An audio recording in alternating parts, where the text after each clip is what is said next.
We have, like candy is a low interest product, and this launch that was coming with a new taste in the Almlöf called the fruit hatchback or fruktkombi in Swedish was very important. This is a brand that has very small budget compared to the bigger ones. And so we are competing for sales in the stores, but also about shelf place. So then the idea came up when we talked about a pre-launch of this. We also have that Almlöf has always been a Swedish car that is most sold, of course, because it's candy. So that's an old idea. But the market now, the car market in Sweden have changed. That we had nationalism about Swedish car industry, and we had just one brand, Saab, gone bankrupt. And we had the Volvo that's been sold to the foreigners. So it was a big debate in all press about Swedish car industry, what's happening, and our pride and everything. So we thought, okay, we have this launch and we have this insight that Swedes are really sad right now about the automobile industry. And so we thought, can we use this? And then that's when we began to think, how can we leverage this situation in the best way and dare to go a little bit more narrow when it comes to target group, that people are the Swedes who are into the automobile industry, that we know eats a lot of candy.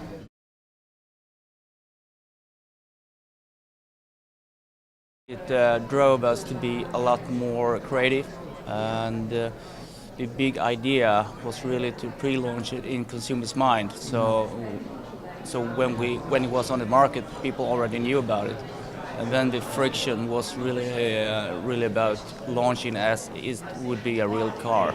So we talked about it as a real car, and we launched a fictive YouTube car magazine show with Sweden's equivalent to Jeremy Clarkson.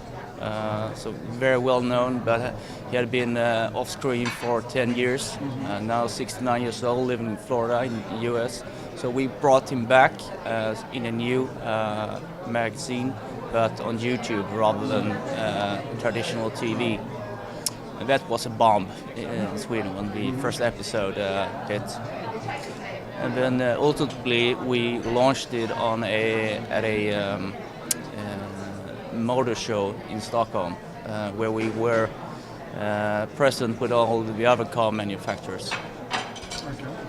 And also with this Colin Perstad, the famous guy, was the one who pre-launched the car. Yeah. And that's so one of the success was that you were able to actually get this guy to do it, because that's went viral just that he was back. Yeah. So that's a way of using a small amount of money in a good way, because his name and his engagement, he was very engaged and used his old contacts in media for PR and so.